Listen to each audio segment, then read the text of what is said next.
This happened 3 weeks ago. I had just moved into a rental house in a quiet suburb. I'm 31 and a graphic designer working from home all day. I thought the change would help me relax after my tough breakup. The house looked normal, like all the others in the neighborhood. The rain started falling heavy on the first night. I was sitting at my desk, going through my work, when I heard a faint banging noise coming from the attic above. It was rhythmic. I thought maybe it was just the house settling, so I tried to ignore it. I really wanted to focus on my designs. As I settled into my routine over the next few days, the banging kept going. It would come and go like a ticking clock. I felt a little uneasy, but I kept trying to work. I told myself I was being silly.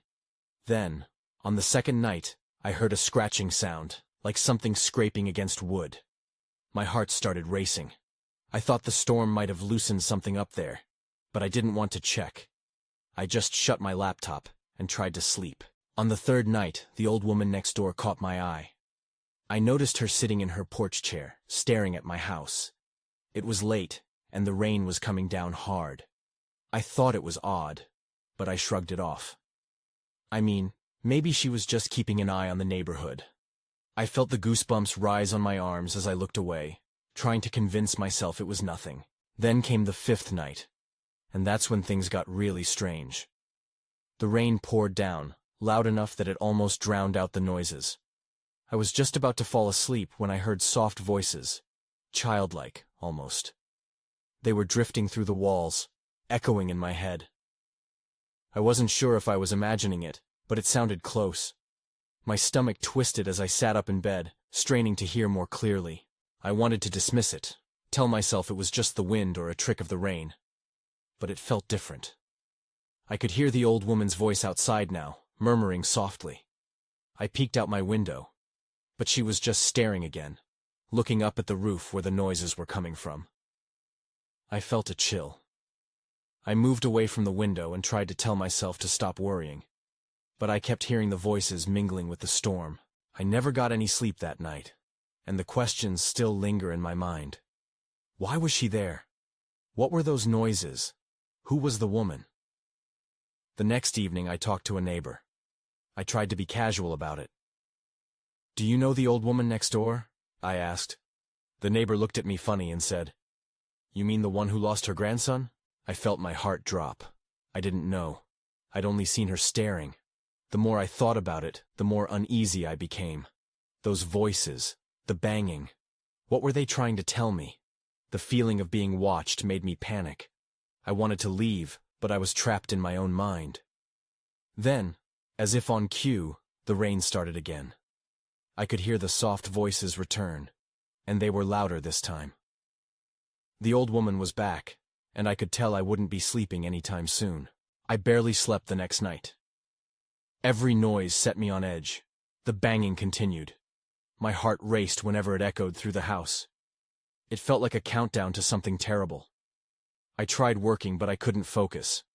I kept glancing at the attic, wondering what could be up there. I felt like a coward, but I stayed locked in my room, too afraid to confront whatever was making the sounds. As the rain poured outside, I decided to brave the storm. I needed some clarity. I opened the door to the attic but hesitated. My hand rested on the cold metal of the doorknob for what felt like an eternity. I could hear the rain pounding against the roof, drowning out everything else. Finally, I pushed the door open and peered inside. The beams creaked beneath me as I stepped into the dark. The attic smelled musty, and the weak light from my phone cast strange shadows on the walls. I flicked the light on, revealing cluttered boxes and cobwebs. The sounds came from the far corner, but the shadows made it hard to focus. I took another step forward, my breath catching in my throat. That's when I saw a small, dusty box resting on an old trunk. It was odd, sitting in the corner alone. I approached it cautiously. My hands trembled as I opened the lid. Inside, I found old toys, faded dolls, a cracked teddy bear, and a small wooden train. I felt a wave of sadness wash over me. They looked cherished at one point, but now they were forgotten. Suddenly, a loud bang echoed from behind me. I spun around, heart pounding. The attic door slammed shut, plunging me into darkness. Panic surged through me. I fumbled for my phone to turn on the light, but it was dead. I was trapped. The banging resumed, the rhythm harsh and demanding. I felt the air grow colder. The voices started again, but this time, they were clearer. "Help us! Help us!" they whispered, weaving in and out like a song. I realized they were coming from the toys. I backed away, my hands fumbling against the dusty shelves until I found a tiny doll. I picked it up, feeling a chill sweep through me. Just as I was about to toss it, I heard a soft giggle from behind me. My blood ran cold. "Play with us," the voices echoed, and I felt the ground beneath me tremble. It was too much. My heart raced, and fear gripped me. I dropped the doll, and in that moment, everything went silent. The attic felt like a void, swallowing all sound. I scrambled for the door, my pulse pounding in my ears. The moment I reached for the doorknob, it swung open as if someone was standing on the other side. I stumbled back, nearly falling over the boxes of dust and memories. The old woman stood there, soaking wet and staring at me with wide eyes, her gaze demanding. "You shouldn't have touched them," she whispered, her voice like a chilling breeze. I suddenly felt something was very wrong. Before I could say anything, she sighed deeply, her breath misting in the cold air. "Come with me." I felt my stomach twist. She turned and walked away, leaving me standing in the dark attic with voices still whispering around me. What did she want? I had no idea what lay ahead, but I knew it was too late to ignore the truth. I followed her, heart racing, ready to unravel the mystery but terrified of what I might find. I took a hesitant step forward, almost afraid to break the silence that enveloped me. The old woman moved through the attic with a ghostly grace, her wet clothes dripping onto the floorboards. I followed as she led me deeper into the clutter, the shadows closing in around us. "Why did you come up here?" she asked, her voice low but sharp, slicing through the stillness. The weight of her question hung in the air, and I had no answer. I heard the noises," I stammered, "and I wanted to know what was happening." She nodded, her expression unreadable. "So you sought out what was best left alone." Her eyes darkened to match the room. As we reached the far end of the attic, she turned toward a window that looked out at the rain-soaked night. "They are restless," she whispered. "All of them." I looked out toward the storm. The wind howled, and I felt a chill creep up my spine. I could see it, a faint outline of something just beyond the window, a flicker of movement in the trees. I squinted, thinking it was just my imagination, but a flash of pale skin caught my eye. I stumbled back, losing my footing on the old crates. "Don't look," the woman warned, her voice catching with urgency. "Not yet." That's when I noticed the toys again, their features shifting in the dim light. The doll I had dropped lay near my feet, its glassy eyes somehow watching me. "What do they want?" I asked, feeling a sense of dread, the atmosphere thickening around us. "Help," she answered softly. "They want to play, to remember." Before I could react, the attic door slammed shut again. The sound echoed like thunder, shaking the very foundations of the house. Panic surged through me as the whispers returned, louder this time. "Play with us!"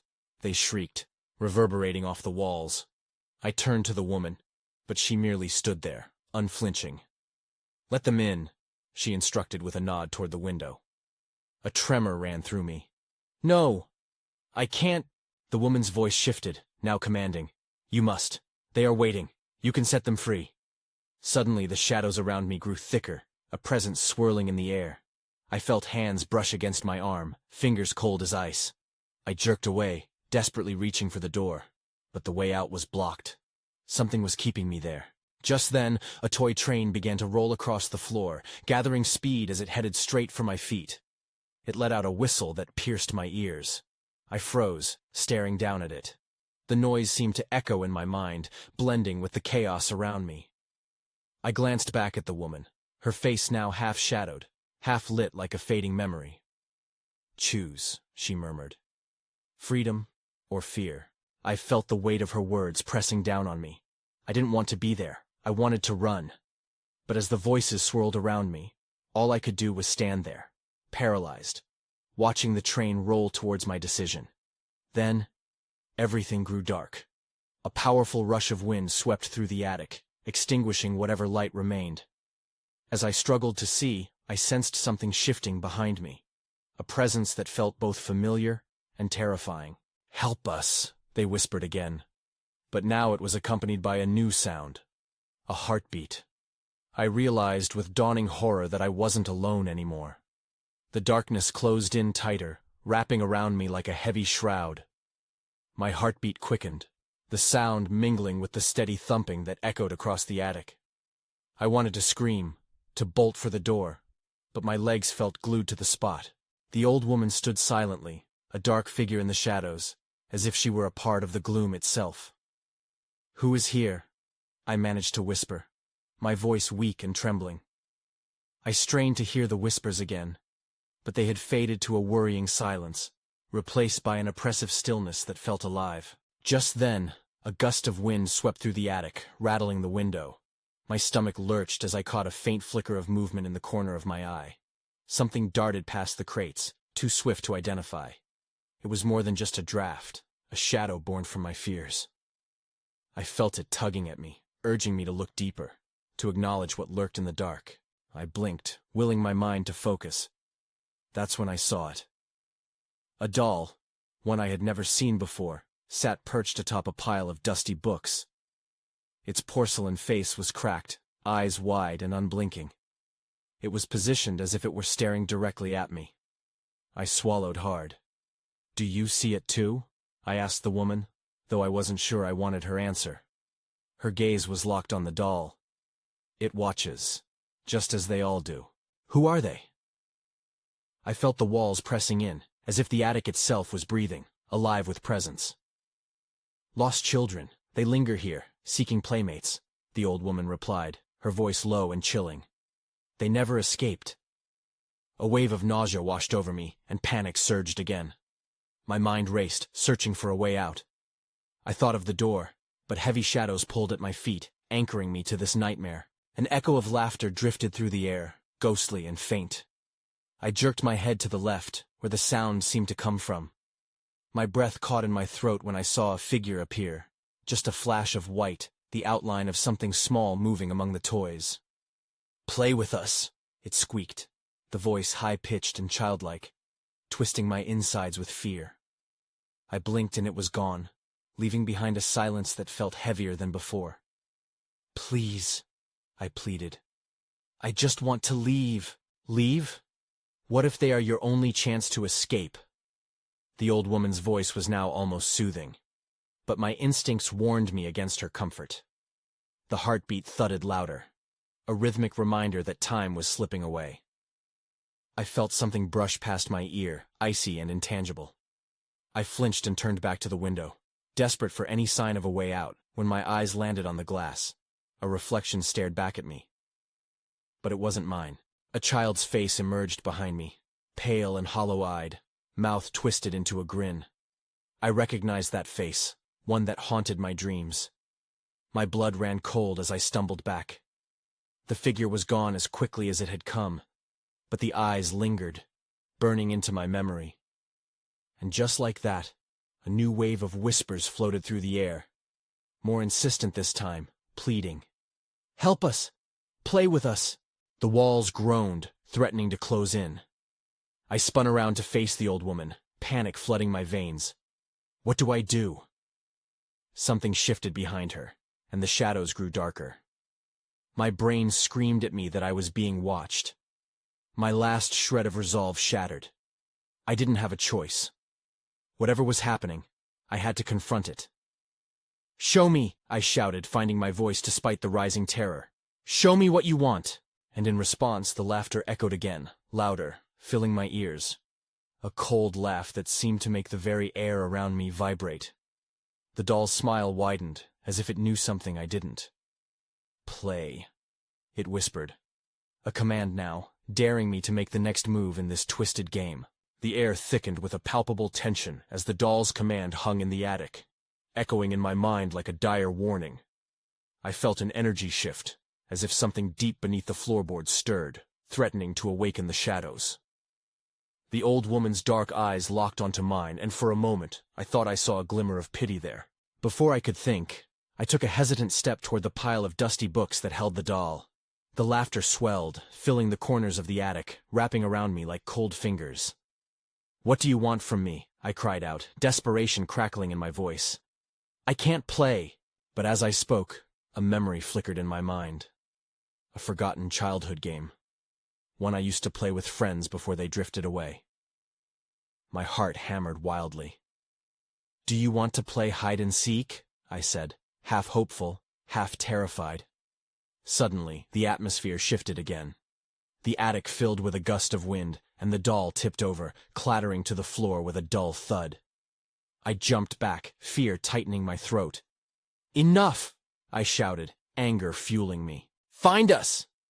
The laughter rang again, but this time it came from different corners of the attic, a chorus of childish giggles that echoed off the walls. My mind raced as I struggled to grasp the reality around me. With a deep breath to steady myself, I turned and charged toward the window, my only escape. The latch resisted as I wrestled with it, my fingers slipping over the rust. Just as I thought I might break free, the shadows darted past my vision, flickering in and out like candlelight. A movement caught my eye, something hiding behind a stack of crates. "Please!" I screamed, half expecting another apparition. My own panic met the rising tide of those lost hopes. I glimpsed the edges of a small hand, pale and fragile, retreating into the darkness, and I felt my heart drop. This attic was alive, and it was hungry. "Come play," said the old woman softly, coaxing me, but my instincts screamed to resist. The whispers grew frenzied. The delicate form of the doll reappeared from the shadows, this time standing upright, as if beckoning me to follow. The walls trembled with the force of a low moan that seemed to carry an ancient sorrow. "Play with us," the voices cried, more insistent now, merging into a cacophony that echoed above me, through the rafters, past the dust motes hanging in the air. I was losing my grip on reality, yet somewhere deep inside, a flicker of defiance sparked. I wouldn't be a mere plaything for these lost souls. "Okay," I yelled, my voice cutting through the chorus. "I'll play. Just show me how." As if summoned by my words, the lights flickered and dimmed, instantly plunging the attic into deeper shadows. The laughter ceased. All fell eerily still. Then, out of the corner of my eye, I saw it. A movement so quick it was gone before I could process it. I squinted into the dark, willing my unease to transform into courage. Something wasn't right. Then, without warning, the doll rolled closer to my feet, its cracked smile glowing faintly in the dim light. At that moment, a scream erupted from the depths of the shadow, a sound so filled with anguish that it threatened to shatter my sanity. "Playtime is over!" the voice shrieked, electrifying the air with a chilling finality. The shadows surged forward, and I realized I was no longer in control. I could barely breathe, my resolve crumbling. Just as the darkness lunged, a figure emerged, walking calmly from the shadows. It was the child again, eyes blazing with something dark and hungry. "Let the games begin," it said, and everything went black. I jolted awake in an instant, my heart slamming against my ribcage. The attic was silent, but it felt like the remnants of laughter still lingered in the air, heavy and suffocating. I blinked and strained my eyes, trying to adjust to the darkness that wrapped around me. Where was I? The memory of the doll and the child surged back, and dread washed over me. I was still in the attic. The window, my intended escape, was absent from my view. I groaned, frustration bubbling to the surface. How did I let this happen? Panic clawed at my throat. I needed to get out, needed to understand what was going on. I shoved myself up, instinctively reaching for the edges of the nearest dusty table to steady my trembling legs. "Hello?" I whispered, my voice barely cutting through the stillness. No answer came, but the air felt charged, ready to snap. As I searched the darkness for a familiar shape, the distant sound of raindrops began to patter against the roof, rhythmic and almost soothing. I took a deep breath, trying to ground myself in the present. The sound reminded me that I was still just a girl in an attic, and this was still a house. But as I turned toward the shadows, the memories crashed over me like the rain. The attic wasn't empty. I felt eyes watching me from the corners, lurking beneath layers of dust. I staggered backward, fear flaring again. This wasn't a game. I needed to find a way to break the spell that had ensnared me. Then, it happened. A glimmer. Just beyond the crates I could make out something shimmering, catching the light that filtered in from an unseen source. A strange compulsion gripped me. I knew I shouldn't venture closer, but the urge to discover was irresistible. I took small, cautious steps, moving toward the light, hoping it was a way out of the nightmare. As I approached, the glimmer revealed itself. An antique music box, ornately designed and dusty, yet somehow captivating. It sat atop a pile of forgotten toys, a small haunting figure of a ballerina poised to dance. My heart raced. Could this hold the key to my release? I reached for it, but then the air shifted dramatically. The laughter returned, but this time it was laced with malice. "You found it!" they cried, their voices mingling with the rain, a chorus of joy twisted into something sinister. I jerked my hand back, but before I could react, the music box sprang open on its own, spilling out a soft, haunting melody that made the hairs on the back of my neck stand up. The shadows quivered, coalescing closer, the depth of their darkness thrumming with desperate anticipation. I flinched, overwhelmed by the sounds of childish delight warped grotesquely with despair. Then, without warning, figures began to materialize. Ghostly outlines of children, faces blurred and distorted. "Play with us!" they chorused, extending their hands toward me, their smiles wide and yet terrifying. I stumbled backward in shock. My mind raced. I didn't want to play anymore. I wanted to escape.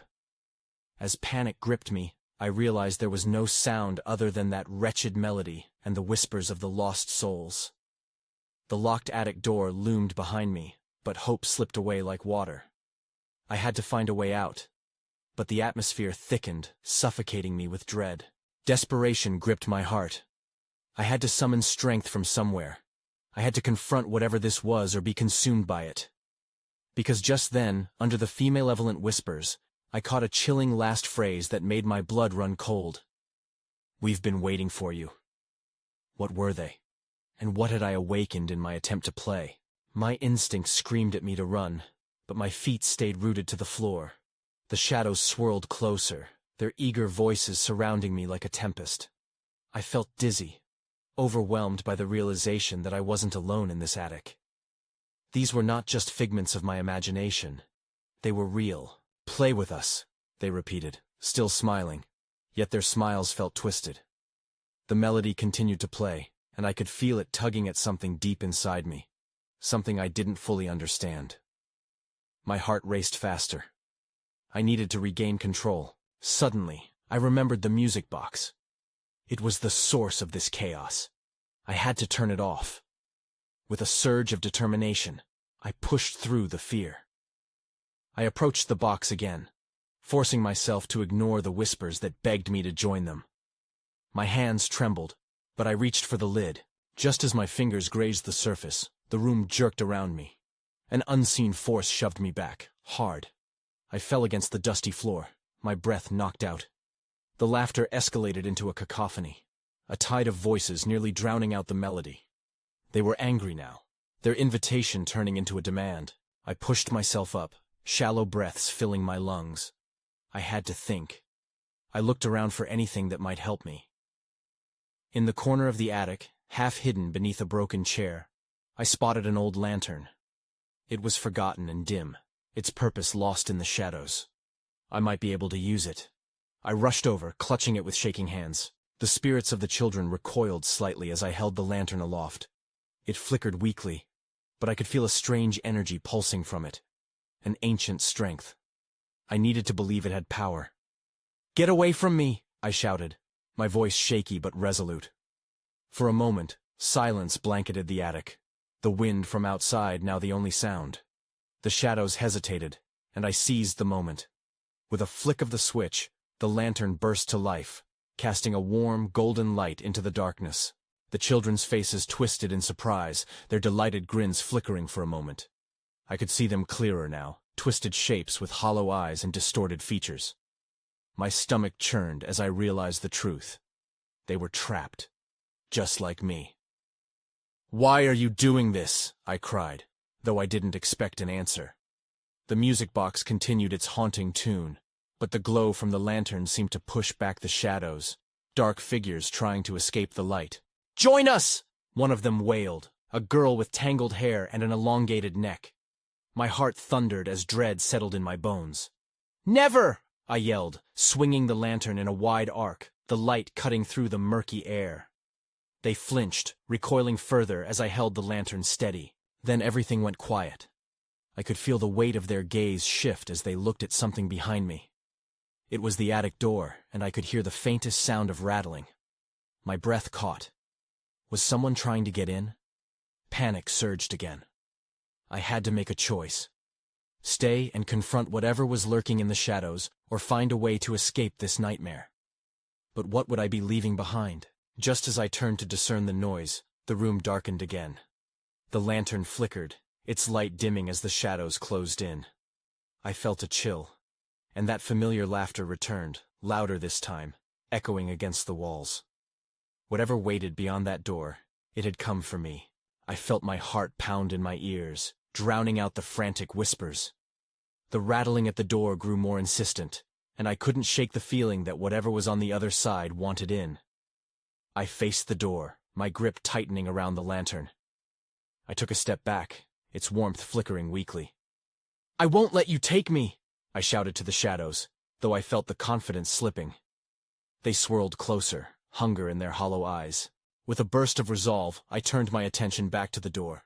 I needed to find out what was waiting for me.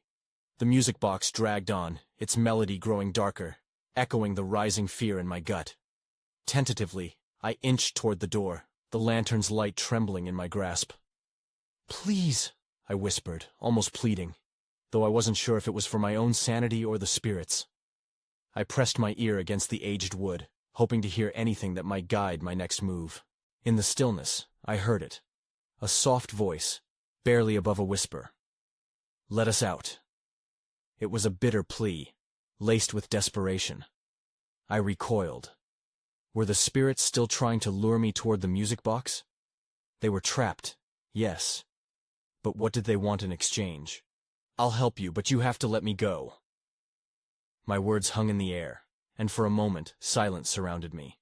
Hope flickered in my chest, but it was crushed as laughter erupted again, high-pitched and chaotic. Frantically, I spun the lantern around, searching for a gap in the shadows to escape their reach. If the door opened, I might find a way out of this attic, but the shadows made it seem impossible. The laughter twisted into something menacing. Then, I saw it. A glimpse of movement at the left side of the attic, just outside the reach of my lantern's glow. A wooden trunk stood partially open, a sliver of darkness pooling by its sides. My breath hitched. It felt like an invitation and a threat, all at once. "What's in there?" I muttered, battling the urge to run, the urge to hide. "Join us!" the girl with the tangled hair screeched, darting closer. I kept the lantern between us, its light flickering defiantly. I took a step toward the trunk, my curiosity getting the better of me. "What do you want?" I dared to ask.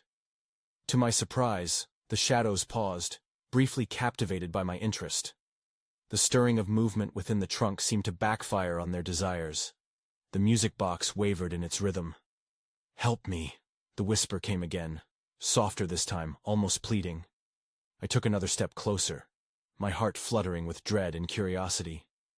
What did I find inside? Suddenly, a crash echoed from the door. The rattling was now a battering ram, shifting the wood as if something outside was trying to break through. My body tensed, an instinct washing over me to either move forward or flee. And then, the lantern went out. Darkness surged in, smothering the remnants of light as I stumbled back. I felt their breath on my neck, the weight of their eyes boring into me. Just as panic surged, I knew I had only seconds to act. I had to make a choice. Face the darkness around me, or dive deeper into the shadowy mystery of the trunks. Whatever awaited me beyond that threshold, I was sure it wouldn't be easy to face. But one thing was clear. Whatever was hidden in the attic was about to confront me, and it would not go quietly. I stood in the oppressive darkness, my heart racing as I fought to catch my breath. The shadows barely shifted, but I could sense their hunger sharper now, like predators circling their prey. I felt grass under my fingertips, the ground cold against my palms. With the lantern extinguished, I had no choice but to embrace the darkness. I took a tentative step towards the trunk. My fingers brushed against its rough edges, and I hesitated for a moment. What if it held something far worse than the dread surrounding me? But the rhythmic pounding at the door shattered my thoughts, reminding me that time was running out. I fumbled with the latch and pushed the trunk open. It creaked in protest, revealing a chaos of clutter inside. Torn pages, broken toys, and old trinkets lay scattered. But beneath it all, a shimmer caught my eye, a glint of silver. I reached in, my hand trembling. Lifting out a tarnished mirror, I felt an electric shock travel through me. It was ancient, the surface marred by time, yet I could see a hint of reflection in it. I peered closer. Instead of my own weary face, a blurry image emerged. An old woman, her eyes filled with sorrow and longing, as if she was trying to speak to me from beyond. "Help me." Her mouth formed the words, yet all I could hear was the echoing chaos from the attic shadows. I backed away, clutching the mirror against my chest. The laughter grew louder, relentless, as if they were feeding off my fear. I was trapped between the past and this moment. With shaking hands, I placed the mirror back into the trunk. I had to see what else was hidden away. Just then, the door burst open with a thunderous crack, sending splinters flying. A figure stood in the doorway, silhouetted against the faint light of the hallway. I froze, my instinct screaming at me to flee or hide. "Don't be afraid," the figure called out softly. But something about their voice felt wrong. It was not soothing. It was like a chant, shadowed in mockery. My feet remained rooted to the ground, caught in the thick air of uncertainty. The shadows surged forward, momentarily distracted by the new arrival. I darted closer to the trunk, desperate for answers and a way out. I needed to gather my courage, to face whatever awaited me. "Do you want to help them?" The figure stepped further in, revealing a familiar face. My own reflection twisted somehow, like a funhouse mirror. "They've been waiting." I shook my head, confusion swirling with a rising tide of fear. "Who are you?" A chilling smile spread across their lips. "You already know me. I am the one who brings the darkness." As my mind raced, the shadows coiled around me tighter, and with nowhere left to hide, I felt the weight of their despair. I took a breath, trying to rally my courage. I wouldn't let them win. Not now. But just as I readied myself to confront the entity, a loud crash echoed from the window, shattering the glass and plunging the room into chaos. I turned, heart skidding in my chest, and that's when I saw it. A pair of glowing eyes glaring from the open street below. Just like that, the game had changed, and I realized I was now a player in a terrifying midnight symphony, conducted by forces I could barely comprehend. I stumbled backward, disoriented by the sudden intrusion. The figure that had mirrored my own form moved toward me with a predatory grace, but it was the eyes from outside that held my attention. They glowed with an uncanny light, tantalizing and sinister, as the shadows in the attic pulsed and swayed, feeding off the chaos unleashed by the broken window. "Did you really think you could escape?" the figure taunted, its grin widening too far, a grotesque mimicry of glee. "They've been waiting for you to acknowledge the truth." "What truth?" I shot back, my voice unsteady but defiant. "What do you want from me?" The entity leaned closer, its laughter echoing off the battered wooden beams. "To play, of course. They've been playing hide-and-seek for ages, but you're the one they want to find." Before I could respond, a gust of wind swept through the shattered window, scattering the remnants of dust and old memories. The shadows shifted with it, swirling and writhing as if alive, drawing tighter around me. I felt a panic rising, gnawing at my insides, pushing me to flee. But the eyes outside, their glow seemed to pull me, offering an escape from the consuming dread. "Let me out!" I shouted into the chaos, feeling with every fiber of my being that my only chance was to confront whatever lay beyond. The light was a sliver of hope amidst the dark torrent of voices. I stepped toward the open window, heart racing. The laughter crescendoed, drowning out my fear and thrusting me forward. I climbed onto the ledge, hesitating for just a moment before jumping down into the storm outside. The rain was cold and brisk against my skin, but as I landed on the ground, an unexpected sense of clarity washed over me. I twisted around to look back at the house, at the attic, at the shadows still writhing in anticipation. The laughter followed me, echoing in the air around me. "Play with us!" the voices called out, but the flood of night couldn't hold me anymore. I took off running, fueled by passages of memories, and the suffocating grip of the attic faded behind me. I dashed through the rain-soaked streets, heart pounding as I veered past street lamps casting eerie halos of light. I was in motion, tears mixing with the raindrops, feeling both liberated and haunted. The laughter receded into the distance, but a lingering weight still clung to my mind. I didn't look back. I wouldn't let it consume me. Not now. 3 weeks later, sitting in a new cafe in a town miles away, I sipped my coffee with shaky hands. The noise in the attic seemed like a distant dream, yet the disquiet still nagged at me. Sometimes, in the quiet moments, I felt the shimmer of memories tugging at my consciousness, the faces of the lost children, the echoes of their laughter, and that glimmering mirror. I glanced out the window, rain beginning to patter against the glass again. Would they find someone else, I wondered? Would they continue to wait for a player to break the silence? I couldn't shake the feeling that I hadn't escaped them completely. The old woman with the eyes full of sorrow? Had I saved her? Had I understood their cries? I dismissed the thoughts as I pretended to focus on my work. But late at night, when the shadows outside danced against the walls, the whispers returned, soft and sweet, reminding me of those abandoned playmates lingering just out of reach. I knew I could never go back. But somewhere amidst my thoughts, a flicker of understanding remained shrouded in ambiguity. It would always be a choice between light and shadow, a game I could never fully leave behind. I still wonder about the attic, the old woman, the real darkness lying hidden from view. Whatever had been awakened there, I sensed it stirred just beneath the surface, always watching, waiting. I took one last sip of my coffee, and though my heart raced, all I could do was carry the weight of their voices inside me, echoing softly in the storm.